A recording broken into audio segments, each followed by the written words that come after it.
If you don't want your face to show up, just put on a mask. Thank you, Johnny. I'm fine. Okay. We'll let you know if your forehead's really noticeable, really memorable. Sorry for my not great setting here. I'm going to work on that very soon. Today's story is a familiar story, and it comes near the end of one of the Gospels.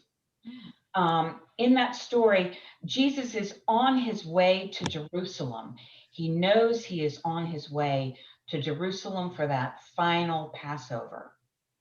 He's just had some interactions with his disciples after 3 years of ministry, and they're arguing about who's going to be on his right and who's going to be on his left. Someone in this story is going to use the phrase "son of David," and this is considered to be a messianic phrase. This refers to the Messiah. It shows up maybe less than a dozen times in all of the Gospels. And in this particular Gospel, it doesn't show up until this story. And the next time you hear it, Jesus is going to be throwing it out there as he has some verbal parrying with the religious leaders in Jerusalem. Okay. The next thing I would say is, well, we see Jesus traveling around a lot. This time, as he's going to Jerusalem, it's the time of pilgrimage. So the roads and that lead to Jerusalem are full of pilgrims. So we might see people that were expecting Jesus, people that are just noticing Jesus because it's just the holiday and everybody's hoofing it to Jerusalem. And so with that, our story begins.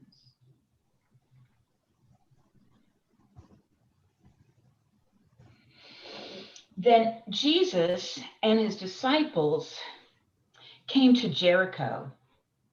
And as Jesus and his disciples and a great crowd were leaving the city, Bartimaeus, the son of Timaeus, a blind beggar, was begging by the side of the road. And when he heard that Jesus of Nazareth was passing by, he cried out, "Jesus, son of David, have mercy on me." Now, many told him to shh, be quiet.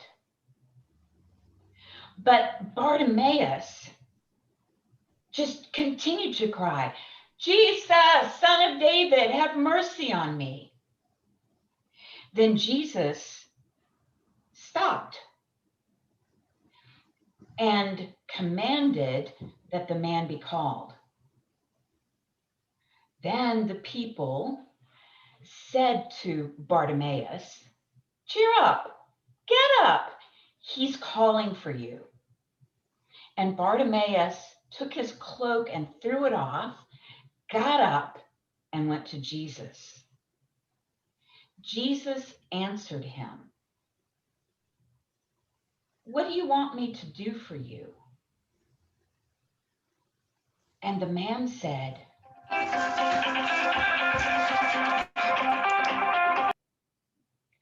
"Rabbi, let me receive my sight." And Jesus said, "Go on your way. Your faith has made you well." And immediately the man received his sight and followed Jesus on the road. And that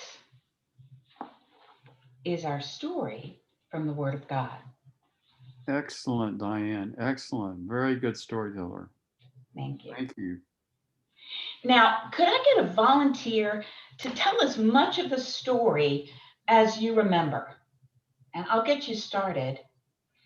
Jesus and his disciples entered Jericho. We're entering Jericho, and And there was a blind man sitting there by the side of the road asking for money. And his name was Bartimaeus. Bartimaeus, the blind man, the son of Timaeus. And when he heard that it was Jesus of Nazareth passing by, he started giving loud voices saying, Jesus, son of David, have mercy on me. The people who were there were telling him to be quiet. But then Bartimaeus kept on yelling even louder, Son of David, have mercy on me. And then Jesus stopped and called him, told them to bring Bartimaeus to him. So they said, hey, but be of good cheer. He's calling you. So Bartimaeus got up and dropped his cloak and everything and went to Jesus. And then Jesus said, what do you want me to do for you? He said, Rabbino, I want to receive my sight back.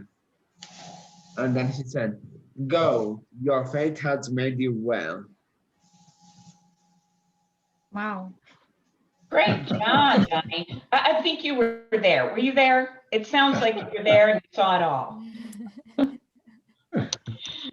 Okay. And I apologize for cutting my head off repeatedly. So brutal. Let's go back through that story one more time, just so we can keep it all, kind of get it all into our minds. Now, this time, if you've got your mic muted and you don't have any background noise, just take it off. And remember, anybody can chime in all together about this. Now, Jesus was going through Jericho with his disciples. And as he left Jericho, Jesus was with his disciples, and who else was there? A great multitude. Right, a great crowd of people. And there was a man named Bartimaeus, and he had a physical problem. What was it? He was blind. He was blind, and he was a beggar. And when he heard that someone was coming by, who was coming by? Jesus of Nazareth. Jesus of Nazareth. Then he began to cry out. And what did he say? Son of David. Jesus, son of Son David. of David, have mercy on me. Yeah. Yes, Jesus, son of David, have mercy on me. And the people that were with him said, Quiet. wow, I didn't know that he was the Messiah. No. Quiet. What They told did him they to say? shut up. They shushed him. Be quiet. Pushed him. They told him to be quiet. And then Bartimaeus said, Again, Son of David, David, have have mercy on me. mercy on me. ah, very good, Andrew. I don't see you, but I hear you. Then Jesus did something. What did he do? Stopped. He stopped. stopped and he commanded something. What did he command? That they bring him. Yes, they said, bring him to me. And, or call for him, actually, call for him. And then the people around Bartimaeus said a couple of things. They said, Cheer up. Yeah, be of good faith. You. right, cheer up, get up. He's Calling calling you. for you. It's 3:30 p.m. And Let's so, go grab a glass of water. And why don't you go? what did Bartimaeus do? He didn't ask for a glass of water, that's for sure. Sorry, Google. Throw off his cloak. He threw off his cloak. Shut up. And he Got up and went to Jesus. Jesus. And then Jesus answered Bartimaeus. What do you want me to do? What was his question? What do you want me to do for you? Very good. And the man said, Rabino, I want my Rabbi. yeah, let me receive my sight. And Jesus said, Go your Go. way. Go on your way. go on your Your way. faith has made you well. Your faith has made you well. Very good. Your faith has made you well. And immediately, what happened? He followed him He along received the his way. sight and He followed him. received his sight and he followed Jesus along the way. Oh, Jesus. Oh. followed Jesus on the way. All right, I can tell y'all know this story. But there's always, I think, always new treasures or old treasures that we just enjoy. That's so true. So in the story, we hear that Bartimaeus hears Jesus of Nazareth is coming, right? Jesus of Nazareth is passing through. So the word's kind of filtering through the crowd. What do you think it might be like to be in that crowd, either in the flow of people or in the folks that are standing along the side of the road? And feel can include, you know, what you'd hear, what you'd see, and also what you might be thinking. I think I'd be thinking, man, I'd love to see this guy do one of his tricks. You know, do that thing he does with somebody. I'm kind of thinking it'd be great to get some of that bread and fish kind of thing that we heard about. Yeah. Or the piece of coin in the fish's mouth would be a nice one too. Yeah, they may have some expectation, something big. You know, I think of the disciples who were with him just a few verses back before they were arguing about who was going to be more important. He said, I'm going to Jerusalem, I'm going to be killed. And so you can imagine how they felt. This is the last journey they're taking with the master. I think something really interesting is, well, it would be really cool to be one of the guys that following Jesus. But hey, being a blind person who has faith in Jesus and who has heard about Jesus, and to hear, hey, he's coming close to where I am, that would make me even more excited. Yeah, anybody here, you don't have to raise your hand, maybe a little on the short side. Some people might be thinking, wish I was taller, then maybe I'd get to see him. I think a lot of times we want to just see this guy, you know, you've heard about him. Now I want to see him or hear his voice. Go get his autograph. Hey. You know, Diane, yeah. One of the things that, excuse me, whenever I've been in a crowd or seen a crowd like that or been part of something, my first thought is always, where are my kids? Oh. Right? And so, I mean, parents probably relate to that. You know, I got two here and my wife has two and one on her back and whatever. So, you know. I like that. Yeah, there are some practical concerns. You know, it's probably some people with pebbles in their shoe. They're, you know, just kind of thinking about that kind of thing, like, got to get that thing out. So let's look at that first part of the story. Jesus and his disciples enter Jericho, and as they're leaving, Jesus and his disciples are also with a large crowd. And there's a man by the side of the road named Bartimaeus, the son of Timaeus, a blind beggar. And he hears that Jesus of Nazareth is passing by. And so he cries out, Jesus, son of David, have mercy on me. but the people around him shush him. And he cries out even louder, Jesus, Son of David, have mercy on me. And I'm going to stop there.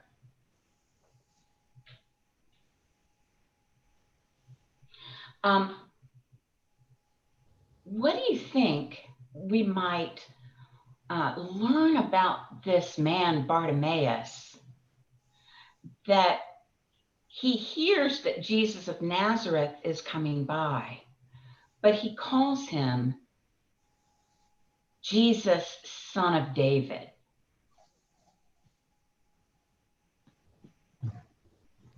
I feel like he must have already heard about Jesus at this point. Have heard rumors, heard some of the things that Jesus did. Hence why he calls out to him. He knows that he can do something. I think he already had faith in him. Yeah. You know, if he's having trouble, did you mention he was having trouble with the religious leaders? Jesus? Yeah. No, I thought that was with this crowd was probably just a given. Oh, okay. Because, I mean, if he's saying Son of David, that's a dangerous thing. He's committing heresy or practicing it or being part of it or whatever. And so he's willing to do that. 'Cause nobody else is doing that. He's the only one doing that. He's saying Son of David. He's saying Jesus, Son of David. He's calling attention to Jesus first, and then he's crying out to his family name in a sense. He is the Messiah. He's claiming Jesus Messiah. Yeah. Have mercy on me. That's dangerous. He's got nothing to lose. I don't know about that, Skip. I mean, he could lose his position in front of. Blame it on Skip. That's a valuable position for a beggar. Okay, I mean, he's got people coming in and out all day. He can make a living there. So, I mean, you know. He's blind.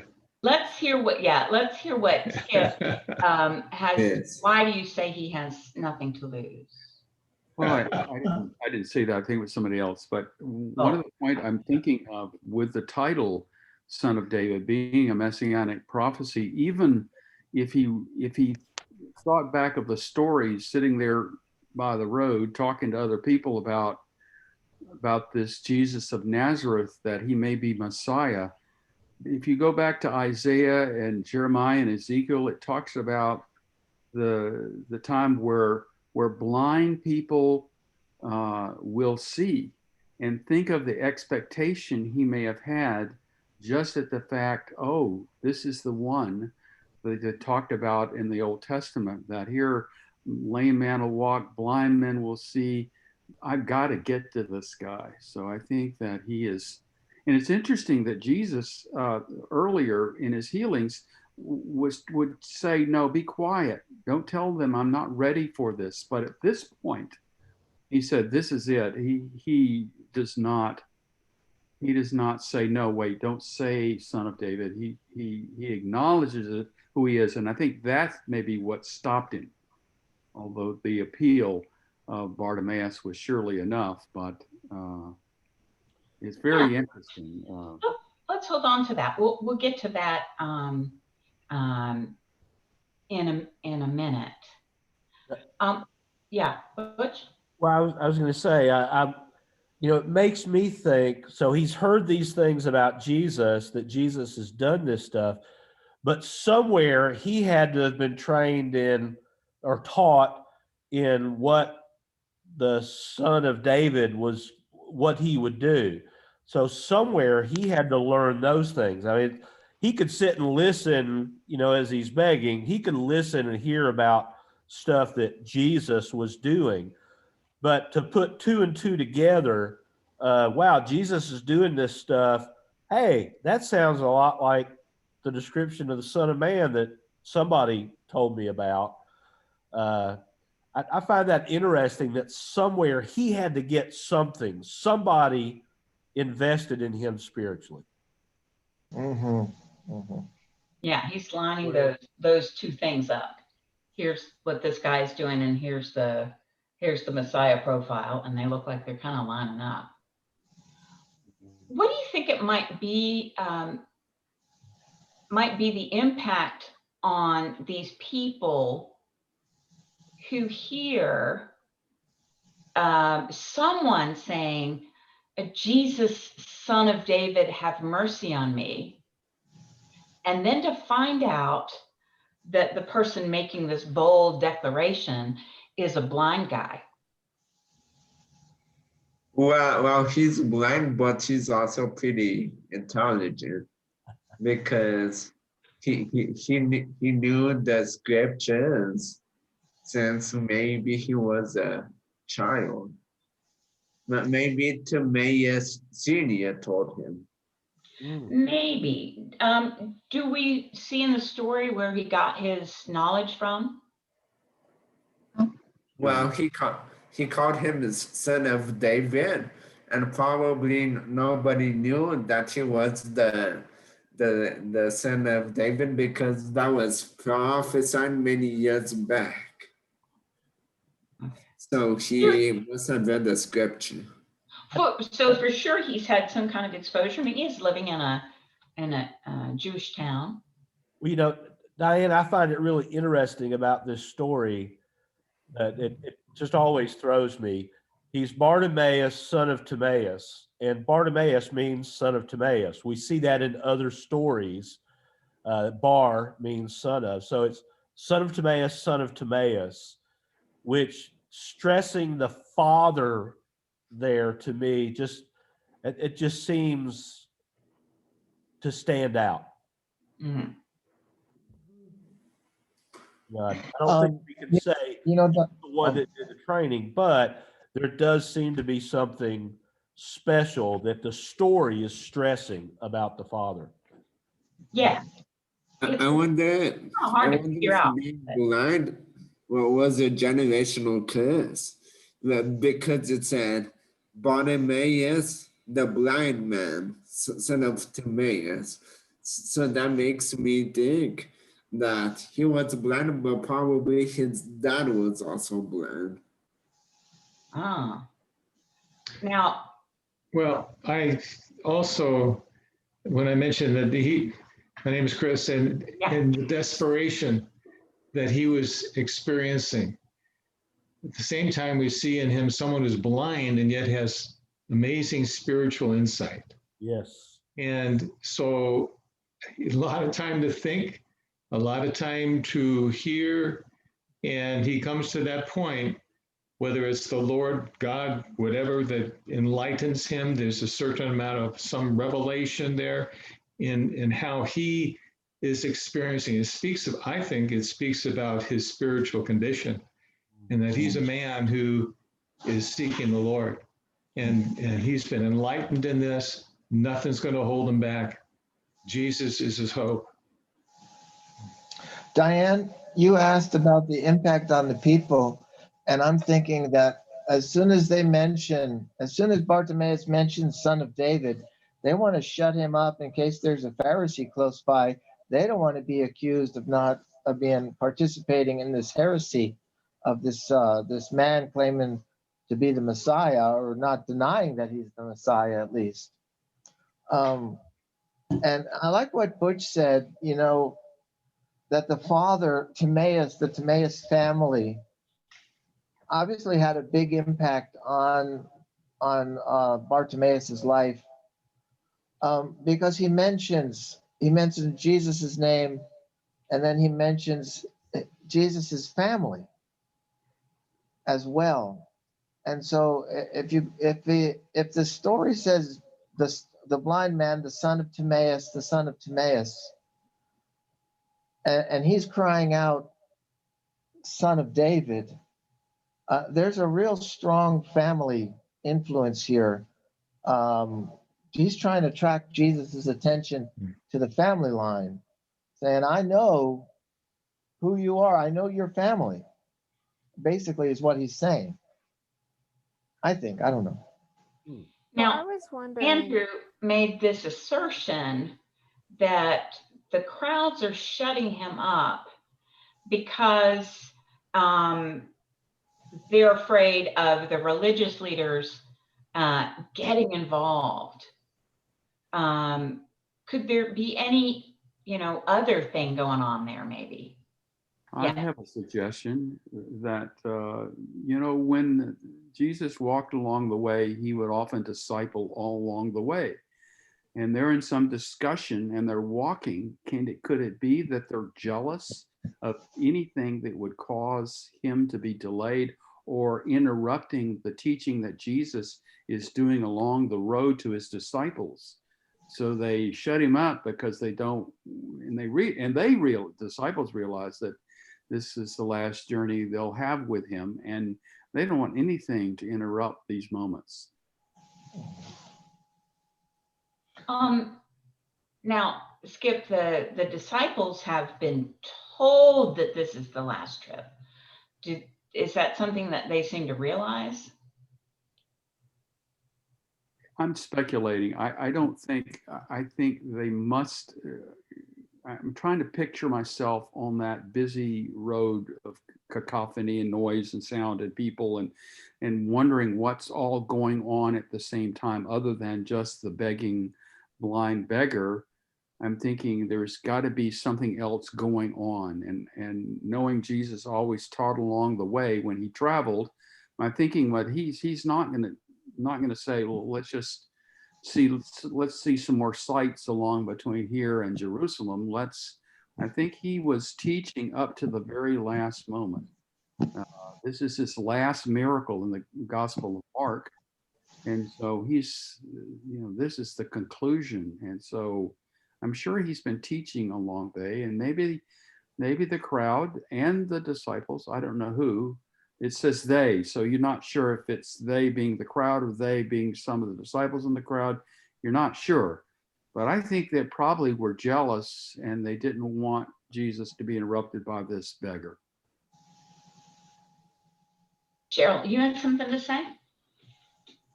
Yeah, I kind of, that's what I was thinking. Maybe Jesus was talking as he was walking, and maybe the people were trying to hear, and then him yelling, they told him to be quiet. Yeah, if you're we're so used to sound, voices being amplified when you want to hear a speaker.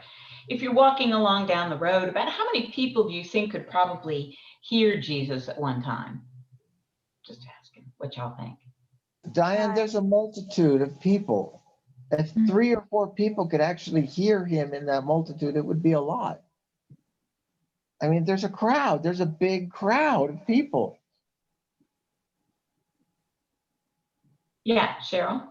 But when somebody, you've been in a crowd where all of a sudden you can hear a pin drop, right? Because there's all of a sudden just something real amazing being said. And so maybe the people were actually quiet and walking and listening to him. I can imagine that could have been the scene. A bunch of shushing going on.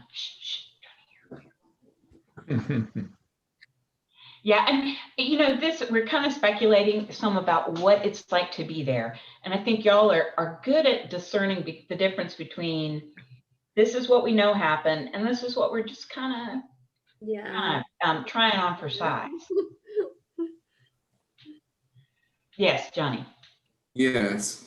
Well, I just think it's interesting that people are saying that it would be hard for people to hear Jesus, knowing that for God, everything is possible, and nothing is impossible. Like Jesus, he was God made flesh, but he was also God. He could have spoken and have everybody hear him. Do we see His that? voice could have been louder. Do we see that in this story or other stories where Jesus's voice just gets amplified beyond what's, I guess what we'd say is human? No. So again, that's something we would hold in the possible category. Now let's go on to the next part of the story. Then Jesus stopped and commanded that the man be sent for. And many people said to Bartimaeus, "Cheer up, get up, he's calling for you." And Bartimaeus threw off his cloak, got up, and went to Jesus. Then Jesus answered, "What do you want me to do for you?" And Bartimaeus said, and the blind man said, "Rabboni, let me receive my sight." And Jesus said, "Go on your way, your faith has made you well." And immediately, the man received his sight and followed Jesus on the road.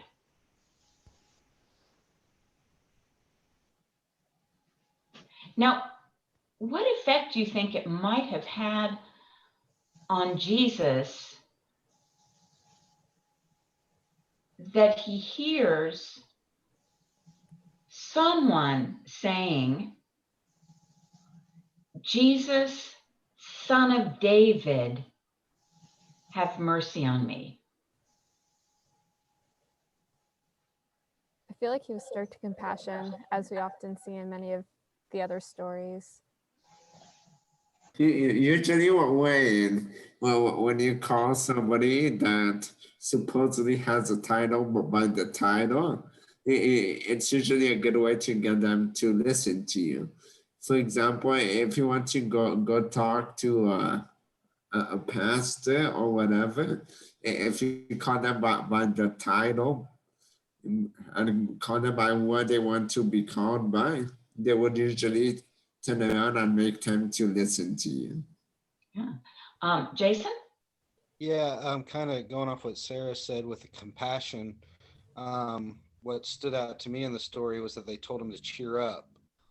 So, like, there must have been something in that cry too, other than just the words, maybe the way he was saying it, that kind of let at least the people know around him that he was upset or, desperate or whatever it was. So I just always, when you tell the story, the cheer up part just stood out to me for some reason.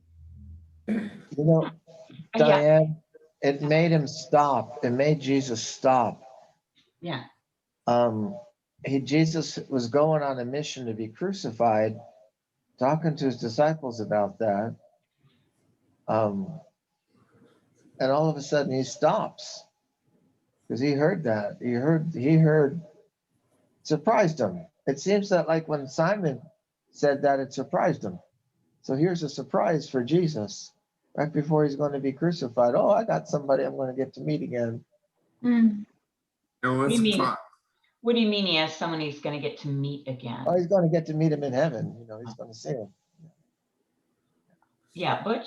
Diane, you asked about impact, and I think we can see from the story that Jesus didn't say anything till he didn't stop until the second time, but there was something about what this guy said that showed he had faith in Jesus as more than just a teacher. I mean, that's what Jesus said. Your faith has made you well. And so there's something about what he was saying or how he was saying it that somehow Jesus was seeing faith from Bartimaeus. Yeah. I think that's because he recognized who Jesus is. He recognized who he really is. I mean, there are a lot of followers, but this blind beggar, he recognized Jesus. It probably opened up the eyes of many of his disciples who Jesus was trying to get across. I am the Messiah. I am the Son of David.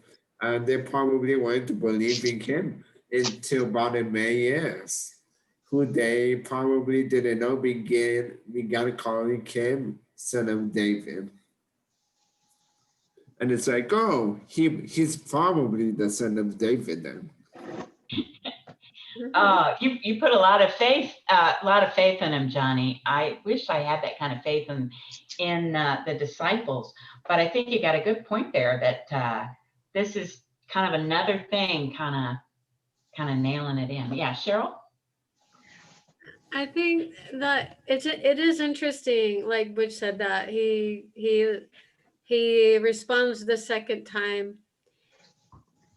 And I just think about God, well, Jesus, how, and I don't think it mattered whether there was a lot of noise or there was no noise or whatever, but I think he hears the heart, and I think he hears a desperate heart.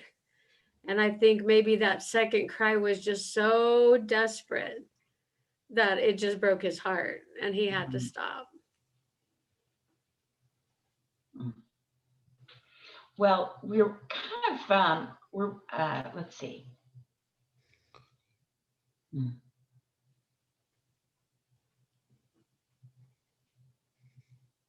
I think we'll take that point, Cheryl, because I think we're kind of have been, and I've been honestly kind of pushing it maybe a little bit towards the Son of Man. But do you think that Jesus still responds today when people call out to him from the heart, acknowledging his identity? Yeah, I think so. What do you think it looks like? What are some ways that it looks like where people are acknowledging Jesus's identity as the Messiah and probably identity as a healer in difficult circumstances? Sometimes after the second, third, or fourth time, the Lord waits. He's timing the work that he's doing in a man's heart. Yeah. I think, Diane, even in a negative way, in a sense, people are recognizing who Jesus is, especially in this time of COVID, when they're doing their best to stop churches from meeting. They're recognizing there's something there that we can't control. This is a great time to try to control it, but it's not getting across. So there's, even in a negative way, these people are recognizing Jesus is a real person. There's something there. Well, there's, and just commenting about what my dad said. A lot of people recognize that he was a real person, but not many recognize that he was the son of David or the Messiah. But Bartimaeus was one of those guys who did realize that he was more than just a human being. Diane? Yes. I think the title that Bartimaeus uses, Rabboni, it's really a personal title, Lord, and more important, Master, but it implies there's a personal relationship that Bartimaeus has with Jesus because of that title he uses. And so it is precious the way he says, your faith has made you well. And the fact that there is physical health and then there's spiritual health. I think the same word, you made well, is the same word for saved. So I think there is something else going on here besides just physical healing. Does anyone have an example that they'd like to share from their own life or someone that someone you know, of someone acknowledging Christ's identity in a difficult situation? Yeah, I will. Okay. I'll share. That is ex-atheist who was at the rehab center I go to,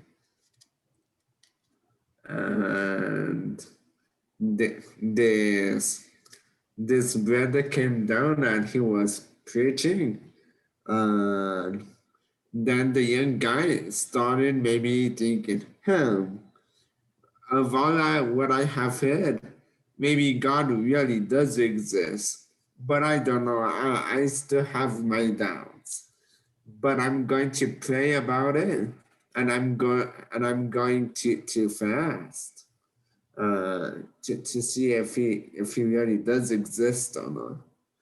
So then, when when we started praying for the guy, well, I wasn't there, but I saw on video, and at the end he had a lot of evidence that God does exist. And yes. Yeah, Diane, we've got a young lady in who we're real close to in our church, and she just graduated from the University of Kentucky, and she was in a science class, and the professor challenged the class. Is anybody here a believer in Jesus? And she said yes, and stood up, and so for that whole semester, they ended up having her and this professor ended up having debates like every class. And he called her into his office one day and said, I've been doing this. I've been a professor here for 20 years. I've issued that challenge every year. You're the first person to ever take me up on it. And out of all that time, and and now, I'd love to say he had this glorious salvation experience. We don't know that, but he at least respected her for having the boldness, right, to speak up. And I think in some ways he was probably disappointed in other believers because he knew he had other in his class that, but she was the first one to be bold enough to take that risk of stepping out and saying what she believed. But I have a question. Are you talking about the guy on the movie about God's Not Dead? No, real person. Oh, I'm talking about somebody at our church in their school. Oh, okay. I've not seen the movie Right. God's Not Dead, so no. Okay. Because that Butch just impresses me so much because as a former university teacher, I just know up close that dynamic of how all that extra life experience and making your living with words, coming up against an 18, 19-year-old, that's not a fair fight. No. Doesn't matter what what your faith is or the maturity of it. That is, that's kind of a tough one. We are kind of out of time, but if there's something that you'd like to share that that touched you, that you think would impact you going forward, this is a time to share that with the group. Yes, I would. Oh, go ahead, Vivian. Sorry. So I also kind of thought about what Chris said when we're talking about Bartimaeus, like to see what does he have to lose. And I know that back in the day, maybe like as a beggar, or person with disability, it is kind of a profession that you get to, it's a custom that you give to the poor, to the needy, to the disabled. So it is a profession, and I made that comment last time I heard this story, say, oh, maybe he think he doesn't have anything to lose. And then also other people say like, well, it's, like, how do you know? And so I had a couple of days to think about this. And And the fact that today you keep mentioning about he called out son of David, it made me realize that yes, it is a profession that he has. He probably, that he can survive as a beggar. But he believed in Jesus is, this son of David. Like he think there should be, and there is more to life than being a beggar, even though whether he's born with blindness or happened afterward. But he has that, he can see that life should be more than whatever he has now. Mm-hmm. And I just kind of reflect on myself, like, do I also think there's more life in Jesus than what I have now? I just also comes to mind is, thank you, Vivian, is the idea that here, this man is rejected. He's considered unclean. He's considered somehow a sinner, and he's been rejected by everyone. And now he's crying out to Jesus. In a sense, I wonder if there's an in his heart, don't reject me. Oh, wow. Mm-hmm. Yeah. Now, is there anybody else who maybe hasn't said as much today that would like to share something?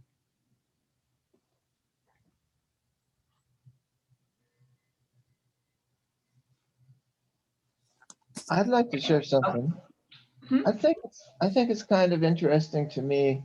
Jesus said, to bring them to him, or, that he commanded them to bring him. But he didn't wait for that. He didn't trust those people. He just got up and went. And, whatever happens, happens. I may fall on my face, but I don't trust these clowns. So I enjoyed that part. Yes. Thanks for letting the other folks have a chance. Yes, go ahead. Yeah, Johnny. Oh, my turn. Don Quy wanted to say something. Are you first? Oh, okay. Yes. One thing that I really noticed about Bartimaeus that really encouraged me is that he was able to express his faith, even though people were telling him to shut up and putting him down. He still cried out and was demonstrating his faith. He wasn't hiding his faith.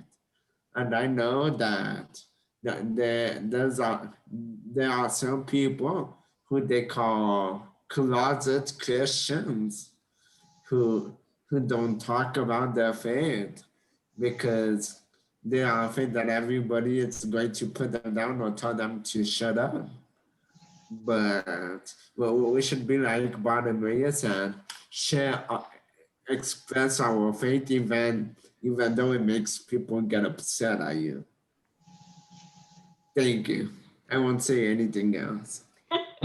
No, I just want to make, those quiet folks, Johnny. Donghui, you wanted to say something? Yeah, actually I was reminded by Vivian's sharing that Bartimaeus, he would rather risk to be rejected by the multitude, but to be accepted by Jesus, since he knew who Jesus is. Yeah. He knows who he is, so he would take the risk. That's something, yeah. So good. That's lovely. Yes, Skip. Diane, I think that. But you can just raise your hand, it's your Zoom thing, so you can just raise your hand when it's like, we gotta, Bartimaeus asks for mercy and Jesus gives it to him. I think today people are looking for mercy. And do we as other believers believe that Jesus can bring them mercy? Is mercy a quality that we have, that we offer in Jesus' name to bring these people mercy?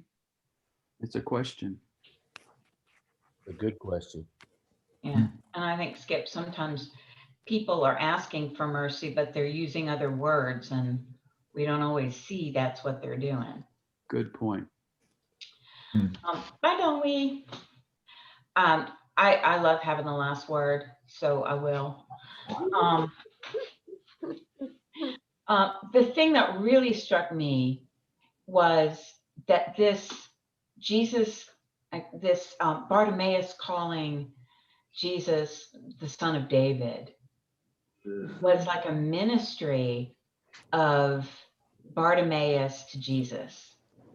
And because he's just a blind beggar, and because he's asking Jesus for something, I never really saw that before. But I think that's this blessing, just like this woman comes and, you know, puts oil on Jesus's feet and wipes it with her hair, and everybody else is going, what a bad idea. This is another bit of that anointing for that, because the next time we hear it, it's coming out of Jesus's mouth. So somebody's acknowledged what he's going to go say this himself. And this is the only one for a while. Not many people do it in what we hear, that, and how easy it is to discount the messenger. Yeah. You know, we look at this story and think, shame on those people. And I realized, like, just doing it myself too. Don't discount the messenger, or the ability of someone to minister to and honor Jesus. This story comes to us from Mark chapter 10. Verse 46 to 52. Thank you. No problem. Because, you know, as you can see, the glasses mean I still have to look, and it's not in my head. Thank you very much, Dan.